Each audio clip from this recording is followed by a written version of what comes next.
오늘 말씀의 제목은 그리스도의 긍휼을 기다리라 합니다. 유다서를 중심으로 해서 우리가 이제부터 말씀을 보고 있습니다. 그리스도의 긍휼을 기다리라. 우리가 하나님 앞에 영생에 이르기 위해서 그리스도의 긍휼을 기다리고 있습니다.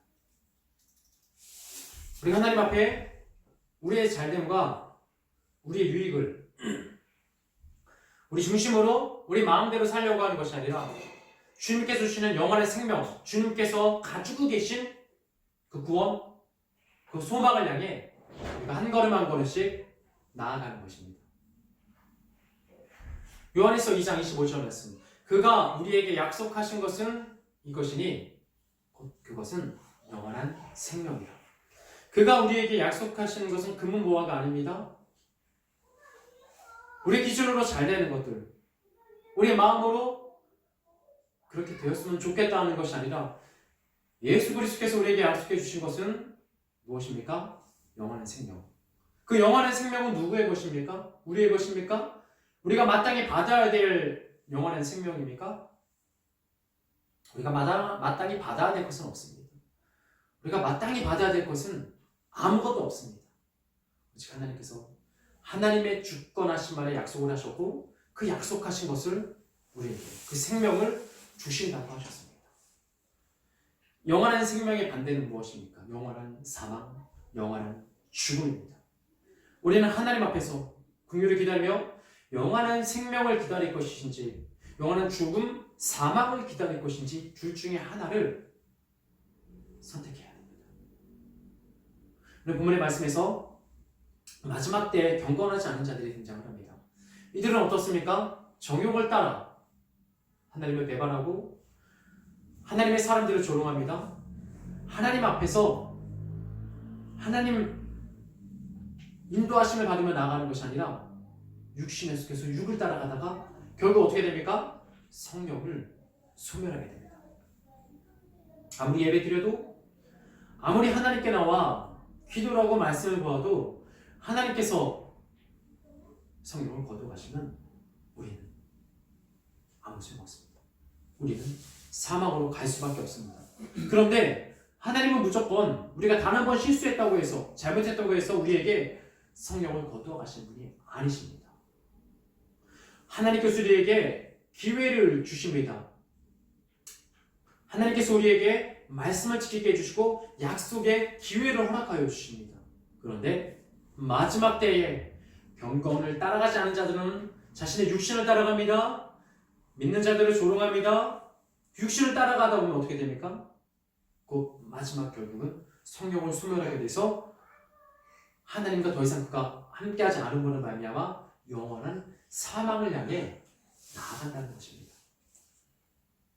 유다서 1장 20절 말씀.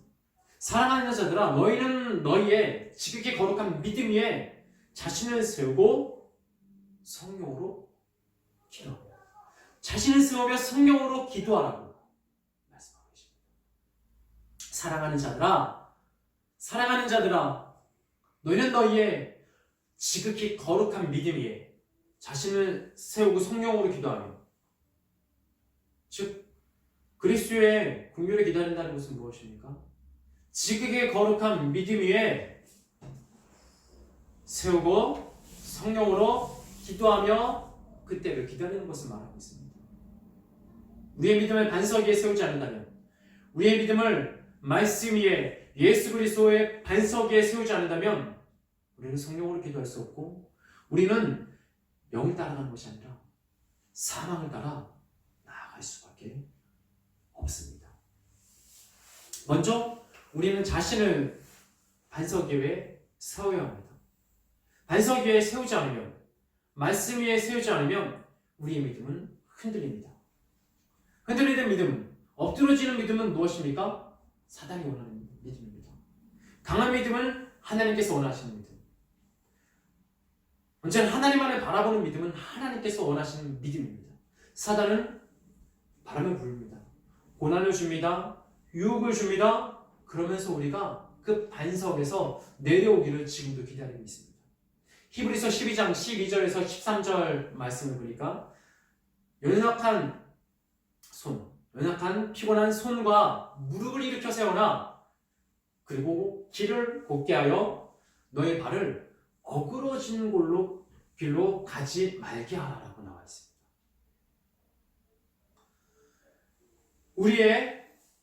우리 한 사람 한 사람의 몸이 있습니다. 또 길이 있습니다. 이 두 가지는 바른 몸과 거룩한 몸과 바른 길을 가야 한다는 것입니다. 길이 있는데 그 길이 어그러져 있습니다. 길이 아닙니다. 아무리 건강한 몸을 가지고 있다 하더라도 길이 아니고 어그러진 길, 험난한 길로 가게 되면 어떻게 됩니까? 몸이 흔들리게 됩니다. 반대로 길은 곧습니다. 길은 정비가 되어 있고 길은 깨끗합니다. 그런데 몸이 아파요. 몸이 벽에 들었습니다. 손과 무릎과 발이 정상이 아닙니다. 그럼 다리를 저으면서 그러면 정상으로 그 길을 곧게 갈 수 없다는 것입니다. 여러분, 하나님께서 구하시는 우리의 성전, 우리의 몸을 정결하게 가꾸고 있습니까? 정결하게 보존하고 있습니까? 그리고 그 십자가의 길을 곧게 가고 있습니까? 이 두 가지가 하나가 되어야 된다는 것입니다. 어떤 한계는 정상인데 다른 한계는 비정상이다. 비정상인데 정상이다가 아닙니다. 내가 거룩한 몸, 거룩한 마음을 가지고 있으면 우리는 거룩한 길을 가야 합니다. 이 둘 중에 하나라도 잘못되면 우리는 사망하기로 가게 됩니다. 사단은 그렇게 우리를 속입니다. 아무리 너희 몸으로, 너희 마음으로 깨끗하게 살아봐. 그게 중요한 것이 아니야. 제대로 된 교회를 가야지. 반대로 교회는 어떤 교회도 가도 괜찮아. 길은 어떤 길로 가도 괜찮은데 너는 거룩해야 돼. 너는 깨끗해야 돼. 속지 마십시오. 속지 마십시오. 분별하십시오. 하나님께 주시는 분별을 통해서 분별해야지만이 우리는 우리의 믿음을 반석에 바른 길에 세우며 그 길을 향해 한 걸음 전진해 나아갈 수 있다는 것입니다. 그 믿음은 행할 수 있는 믿음입니다. 그 믿음은 행할 수 있는 믿음입니다. 예수님께서 누가복음 6장 46절 말씀에 너희는 나에게 주여 주여라고 말하면서 어찌 내가 말하는 것을 행하지 않으느냐. 주님, 예수 그리스도는 나의 주인이십니다. 나는 이 입술의 고백이 중요한 것이 아니라 이 입술의 고백이 온전한 고백이 되기 위해서는 내 행위가 올바라야 된다는 것입니다. 내 입술의 고백이 믿음의 완성이 아니라 내 온전한 행위가 믿음의 완성이라는 것입니다. 내 입술의 고백도 중요하지만 내 행위가 어그러지고 내 행위가 올바르지 않는다면, 말씀을 붙들고 나아가지 않는다면 그것은 온전한 믿음이 아니라는 것입니다. 예수님은 그것을 한탄해 하십니다. 왜 그러냐? 나한테 주인이여 나의 왕이시여 얘기하면서 너희는 어찌하여 내가 말한 것을 행하지 아니하느냐? 그것은 내 마음의 중심이 예수 그리스도에 있다는 것이 아니라 내 마음의 중심이 세상을 향해 있다는 것입니다. 믿음과 행위는 하나입니다. 믿음과 행위가 분리되어 있을 때 우리는 바른 길로 갈 수 없습니다. 어그러지로 길로 가거나 내가 어그러지거나 하나님 주시는 믿음의 소망 안에, 은혜 안에, 권능 안에 거해야 됩니다. 야고보서 1장 22절 말씀. 야고보서는 우리에게 무엇이라고 얘기하고 있습니까? 행해라.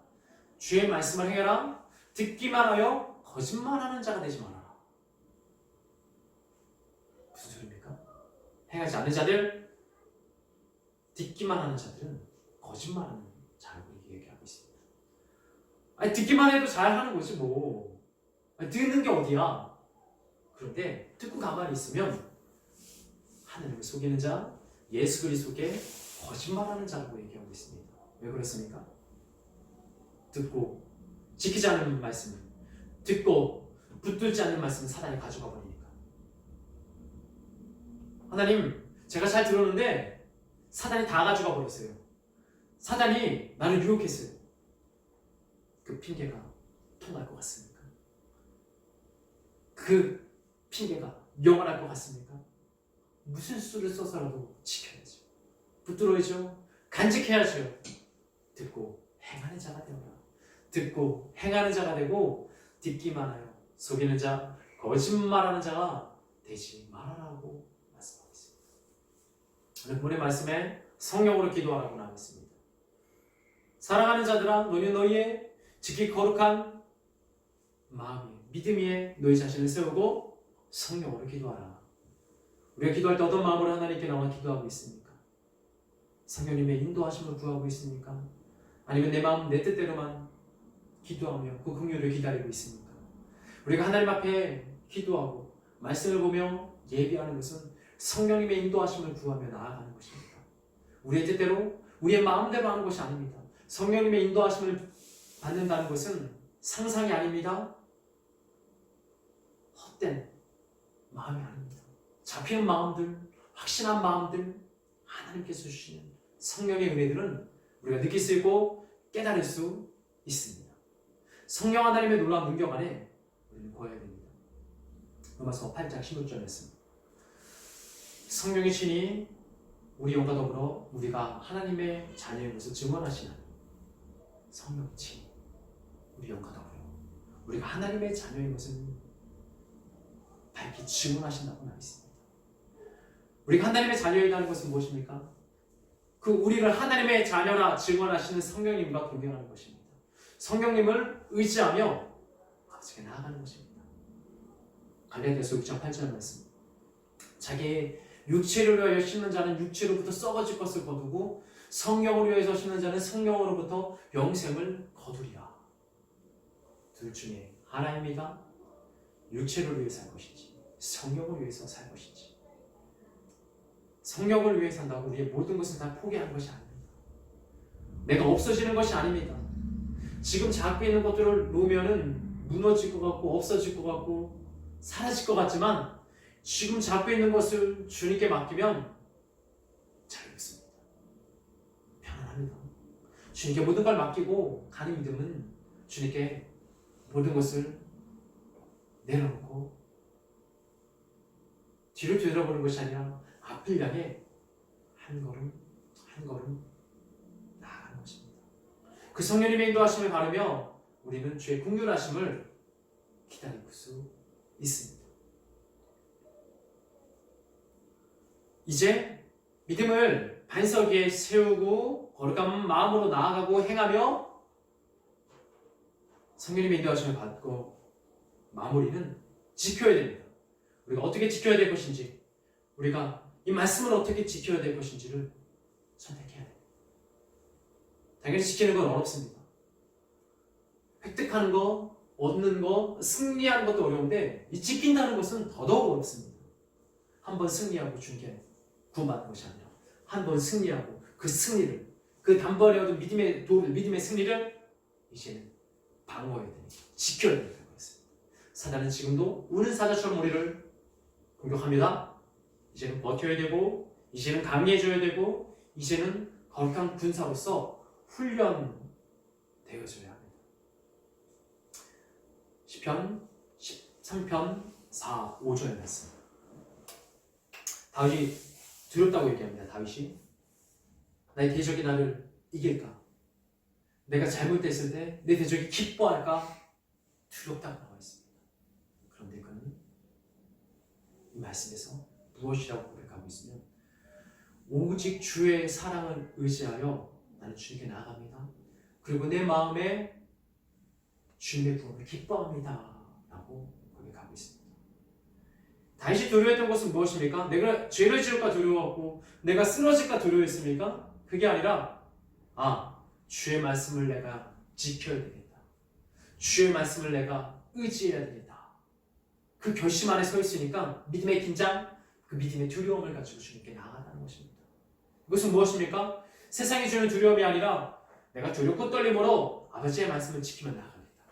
내가 두렵고 떨림으로 아버지의 말씀을 붙들겠다라는 결심입니다. 하나님에 대한 거룩한 두려움이 없으면 우리는 방탕하게 됩니다. 우리는 쓰러지게 됩니다. 그러나 다윗은 주여 나의 대적이 나를 칠까 두렵지만 나는 오직 주의 사랑을 의지함으로 인해서 내 마음이 주의 구원을 기뻐합니다.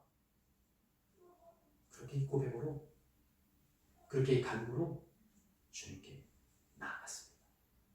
주의 긍휼을, 주의 불쌍히 여김을 우리는 참고 행함으로 기다려야 됩니다. 로마서 2장 7절에서 8절 말씀. 참고 선행을 하고 기다리는 자는 마지막에 그를 기다리고 있는 것이 영생이지만, 불의한 자, 하나님을 대적하는 자, 당을 짓고 진리 안에 거하지 않은 자에게 기다리는 것은 진노와 분노입니다. 여러분, 우리가 믿음의 싸움을 하고 나아갈 때 우리가 기다리고 있는 것이 영생이 아니라, 우리가 기다리고 있는 것이 진노와 분노라면 얼마나 안타깝겠습니까? 얼마나 이를 가겠습니까? 억울하겠습니까? 하나님께서 쉼을 주셨을 때, 숨을 주셨을 때, 인생을 삶을 주셨을 때 우리는 빨리 되돌려야 되고 빨리 주님을 향해 나아가야 합니다.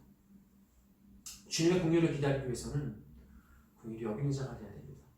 마태복음 5장 7절 말씀. 긍휼히 여기는 자는 복이 있나니 긍휼히 여김을 받을 것이요. 하나님께 긍휼을 받아서 긍휼히 여기면 너무나 편하죠. 물론 하나님께서 주시는 긍휼의 마음을 가지고 우리가 긍휼히 사람들을 여기는 겁니다. 그런데 하나님께서는 무엇이라고 말씀하고 계십니까? 긍휼히 여기는 자가 먼저라고 말씀하십니다. 다른 사람을 먼저 긍휼히 여기는 결단, 내 의지를 발휘해서 다른 사람을 불쌍히 여겨야지만이 불쌍히 여김을 받을 수 있다고 하나님께서는 우리에게 말씀하십니다. 그렇기 때문에 믿음이 쉽지 않다는 것입니다. 또 반대로 성령님께서 인도하시기 때문에 쉽습니다. 이 말이 앞뒤가 안 맞지만, 논리적으로 안 맞지만, 성령님이 아니면 힘들지만 성령님은 쉽습니다. 이것이 믿음입니다.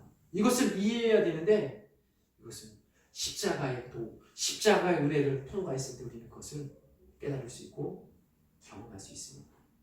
오늘 22절 23절 말씀에 긍휼히 여겨야 될 자들이 나옵니다. 긍휼히 여겨야 될 자들. 어떤 자입니까? 의심하는 자를 긍휼히 여겨야 합니다. 불쌍히 여겨야 합니다. 의심하는 자를. 그리고 그 의심하는 자들이 불 가운데 있다 하더라도 우리는 그 불에 들어가서라도 그들을 건져내서 구원해야 됩니다. 그런데 또 한 사람이 등장을 합니다. 옷으로, 육체로 말미암아 그들의 옷을 더럽힌 자, 그들의 옷까지 미워하다. 그의 옷까지 미워하면서 두려움으로 긍휼히 여기라라고 나와 있습니다. 그들의 옷, 육체의 죄로 말미암아 그들의 옷까지 더럽힌 자들은 어떤 자입니까? 지금까지 계속 설명한 육신을 따르는 자들, 비방하는 자들, 대적하는 자들, 조롱하는 자들, 육신의 적응력을 찾지 못해서 육을 향해 나아가는 자들입니다. 하나님께서는 그들도 사랑하라고 말씀하지 않으셨습니다. 동성애를 하며 하나님을 대적하며 비방하는 자들. 하나님께서는 모든 사람을 사랑하시지만 모든 사람을 하나님을 사랑하지 않습니다. 하나님을 대적하는 자까지 사랑하라고 말씀하지 않으셨습니다. 단 하나님의 사랑을 가지고 그를 두려운 마음으로 긍휼히 여기라고 나와 있습니다. 고린도전서 5장 11절 말씀. 형제라 일컫는 자들, 형제라, 하나님의 형제라 일컫는 자들이 어떤 자들입니까? 우상 숭배를 하며 속여 빼앗고 죄를 지는 자들, 이 자들을 향해서 음행을 하는 자들. 고린도 교회는 그리스도인들이 모인 교회입니다. 그런데 그 교회 안에서 음행을 하고 우상 숭배를 하고 그 교회 다니는 사람들이 속여 빼앗고 술 취하고, 이 말씀에서 바울은 무엇이라고 얘기하고 있습니까? 그들을 사귀지 말라, 그들과 함께 먹지도 말라 라고 나와 있습니다. 주님의 긍휼을 기다린다는 것은 분별함으로 기다린다는 것입니다. 그냥 아무 생각 없이 기다리면 때가 되면 그때가 오겠지, 아무 생각 없이, 아무 싸움 없이 아무런 훈련 없이 그렇게 기다리다 보면 우리는 분별할 수 없습니다. 하나님은 사랑이신데 모든 사람은 사랑해야 되고 모든 사람과 화해해야 되는 거 아니에요? 여러분, 그러면 속아 넘어갑니다. 여러분, 그러면 그리스도인은 비방자들, 조롱하는 자들, 병거를 따르지 않는 자들에게 우리는 먹히게 됩니다. 내가 하나님의 말씀 안에 바로 서 있으면, 내가 하나님의 말씀을 분별하고 있으면 그들을 분별할 수 있습니다. 그들을 판단하라는 것이 아니라 분별하고 물르지 않기 위해서 내 자신을 보호하라는 것입니다. 그것이 바로 영생을 바라며 그리스도의 긍휼을 올바르게 참되게 기다리는 것입니다. 그리고 본문의 마지막 절에서 이제 축복의 인사를 하고 있습니다. 너희를 지키시리라. 우리가 우리의 스스로 지키는 것이 아니라 예수 그리스도께서 우리를 지키시고 거침없게 하시며 주의 영광하면서 형통하게 아버지께서 우리를 인도하신다고 나와 있습니다. 영원 전부터 영원까지 모든 권력과 권위와 영광으로 위엄으로 우리를 지켜주신다고 나와 있습니다. 하나님께서 우리를 지켜주시지 않으신다면 우리는 주의 긍휼을 기다릴 수 없습니다. 하나님께서 우리를 붙들고 계시지 않는다면 우리는 거룩한 마음으로 주님의 때를 끝까지 기다릴 수 없습니다. 오늘 말씀을 정리하겠습니다. 거룩한 마음으로 주님의 그 영원한 생명을, 그리스도의 긍휼을 기다리라라고 나와 있습니다. 그런데 이 기다림은 무엇입니까? 그 약속은 영생인데 이것을 어떤 마음으로 기다려야 됩니까? 먼저 믿음의 반석 위에 주의 말씀으로 믿음을 세워야 됩니다. 그리고 행함으로 말미암아, 그리고 믿음으로 말미암아 그것을 우리가 싸워 견뎌야 합니다. 성령의 인도하심을 받으면서 그것을 지켜야지 우리는 승리할 수 있다는 것입니다. 믿음의 반석 위에 하나님 한 번 만났으니까, 한 번 내 믿음을 반석 위에 세웠으니까 이제 됐지, 이제 편안하게 신앙생활을 한번 해볼까? 그러면 경건하지 않은 자들, 그러면 육신을 따르는 자들, 그러면 하나님을 대적하는 자들에게 우리는 넘어갈 수밖에 없습니다. 오늘 이 본문의 말씀에서 그리스도의 긍휼을 기다리는데 아무 생각 없이, 아무 마음 없이 그냥 편안하게만 기다리라고 말씀하시고 계신 것이 아니라 믿음의 긴장을 해라. 다윗이 그 대적자들을 향해서 두려워했던 것처럼, 믿음의 긴장을 하며 두려워했던 것처럼 주님께 나아가라. 그리고 오직 주의 사랑을 바라며 마음에 주님의 구원을 기뻐하게 하여 주시옵소서라는 고백으로 나아갈 수 있습니다. 우리 예수같이가 주의 긍휼을 바라보며 나아갔을 때 우리는 분명히 의심하는 자들을 긍휼히 여겨야 됩니다. 또 불가운데 있는 자들을 구원해야 됩니다. 그러나 그들의 육체로 옷을 더럽힌 자들은 그 옷까지도 우리는 미워해야 됩니다. 무조건 미워하는 것이 아니라 그 두려움을 향해 나아가는, 그 악을 향해 나아가는 그들을 두려움의 긍휼로 그들을 바라보는 것입니다. 분별하는 것입니다. 그리고 영원 전부터 영원까지 우리를 아버지의 길로 인도하시는 하나님께서 위엄과 권위와 권세와 아버지의 능력으로 말미암아 우리를 지키시며 우리를 붙들어 주시며 우리를 구원의 길로 인도하여 주겠습니다. 믿습니다. 우리 예수같이 한 사람이 주님의 긍휼을 바른 믿음, 주님의 긍휼을 주님의 지키심으로 말미암아 지킬 수 있는 은혜가 있기를 간절히 축원합니다.